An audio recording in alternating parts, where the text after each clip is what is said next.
লাগিব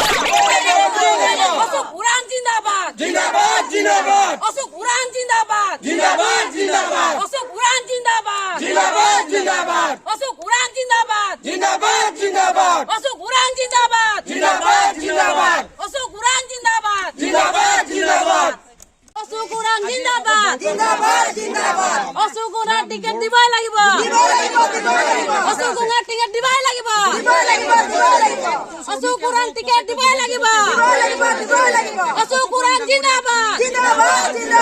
অশোক উৰাং জিন্দাবাদ অশোক উৰাং জিন্দাবাদ অশোক উৰাং জিন্দাবাদ অশোক উৰাং জিন্দাবাদ অশোক উৰাং জিন্দাবাদ অশোক উৰাং জিন্দাবাদ দেখা পোৱা নাই কি বল আমাকে বলি हमनी के अशोक उरांग के लगी और उठाई कोनो नहीं बोले पारबे हरी अशोक उरांग के लगी और हमनी के देर किनी बात काम करे का है हमनी ओके बोले पारबे कराई पारबे काम गेला बोल के हम अशोक उरांग के खोजी আলোচনা বিলাক ৰাইজ হৈ কিনে আমি আলোচনা বিলাক কৰি আছো যে ৰামেশ্বৰ তেলী যি হয়তো কাম কৰিছে কিন্তু যিমানখিনি হ'ব লাগিছিলে কৰিব লাগিছিল সিমানখিনি কৰা নাই যিহেতু আমি ইমান দিন বহুত বছৰ পৰা আমি মাটি পটা কাৰণে আমাক হ'ব বুলি কৈছে কিন্তু বৰ্তমান এতিয়ালৈকে আমি একো 350 টকা হাজিৰাৰ কথা সেইবোৰো আমি আজিলৈকে হোৱা নাই গতিকে আমি আমাৰ চাৰ জনগোষ্ঠী আমি লোৱা আমাৰ অশোক উৰাং তেখেতক দিব বুলি আমি ৰাইজৰ হৈ কিনে আমি প্ৰাৰ্থীক জনাইছো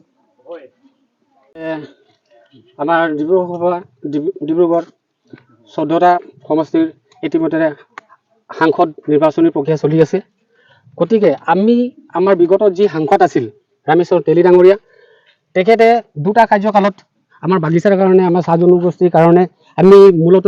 যি মানে মৌলিক দাবীবিলাক আমি উত্থাপন কৰি আহিছোঁ আৰু বিভিন্ন দল সংগঠনেও উত্থাপন কৰি আহিছে ইতিমধ্যে আজি দুটা কাৰ্যকাল উকলি যোৱাৰ পাছতো আমাৰ যি চাহ শ্ৰমিকৰ সমস্যা মৌলিক সমস্যা যেনে আমাৰ দৈনিক মজুৰি যেহেতু তেখেতে সাংসদ হোৱাৰ পাছত 350 টকালৈ বৃদ্ধি কৰিম বুলি আমাক প্ৰতিশ্ৰুতি দিছিলে লগতে আমাৰ যি শ্ৰমিকসকলে আজি অতদিনৰ পৰা বহুবছৰৰ পৰা বাস কৰি অহা ভূমিখিনি আপোনাৰ ভূমি পট্টা দিম বুলি আমাক প্ৰতিশ্ৰুতি দিছিলে হেনেকৈ বহুত প্ৰতিশ্ৰুতি আমাক এই ইলেকশ্যনৰ সময়ত তেখেতসকলে দি গৈছে কিন্তু আজি যেহেতু আমি ইতিমধ্যে গম পাইছোঁ যে বিভিন্ন দল সংগঠনে হওক আৰু বিভিন্ন চাহ জনগোষ্ঠীৰে শিক্ষক যুৱক যুৱতীয়ে হওক বা শ্ৰমিকবিলাকে হওক ইতিমধ্যে বাগিচা বাইকি যায় তেখেতৰ মানে এই প্ৰাৰ্থিত্ব নিদিবৰ কাৰণে আমি প্ৰতিবাদ জনাই আছোঁ আৰু তেখেতক যদি এইবাৰ যদি আকৌ পুনৰ তেখেতক মানে সাংসদ হিচাপে যদি বিজেপি দল চৰকাৰখনে যদি প্ৰাৰ্থিত্ব দিব বিচাৰে তেন্তে আমি তেখেতসকলক হকিয়াই দিব বিচাৰিছোঁ আৰু আমি ইতিমধ্যে আমি চাহ শ্ৰমিকবিলাক যিমান বাগিচা আছে অসমত ডিব্ৰুগড়ৰ অন্তৰ্ভুক্ত যিমানখিনি বাগিচা আছে তেখেতসকলে অলৰেডি মানে ধৰ তেখেতৰ প্ৰাৰ্থিত্ব নাকচ কৰিছোঁ আৰু তেখেতক দিব নালাগে আমাৰ মাজত এনেকুৱা নতুন মুখ ইতিমধ্যে আমি দেখা পাইছোঁ আৰু বিভিন্ন সংবাদ মাধ্যমৰ যোগেদি আমি গম পাইছোঁ যে আমাৰ মাজত এজন উচ্চ শিক্ষিত যুৱক অশোক উৰাং ডাঙৰীয়া আমাৰ এই বিজেপি দলত সাংসদ হিচাপে নিযুক্তি পাবৰ কাৰণে আবেদন কৰিছে গতিকে তেনে যুৱক এজনক যদি আমি সাংসদ হিচাপে আমি যদি পাওঁ আমি নিজে আমি গৌৰৱ অনুভৱ কৰিছোঁ তেখেতৰ এই নিম্ন পৰ্যায়ৰ যি কাম কাজ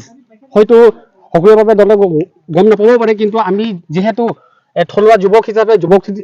যুৱতী হিচাপে আমি শ্ৰমিক ৰাইজ হিচাপে আমি প্ৰত্যেকটো কথা উপলব্ধি কৰিছোঁ তেখেতৰ যি আমাৰ চাহ শ্ৰমিকৰ ওপৰত যি অৰিহণা আমি সঁচাকৈ ধন্য গতিকে আমি বিজেপি চৰকাৰখনক আমি হকিয়াই দিব বিচাৰিছোঁ যে এই ডিব্ৰুগড় লোকসভাৰ তেখেতক নিযুক্তি দিবৰ কাৰণে অন্যথা আমি প্ৰতিবাদী কাৰ্যসূচী আমি গোটেই বাগিচাই আমি ল'বৰ কাৰণে প্ৰস্তুত হৈ আছোঁ ধন্যবাদ।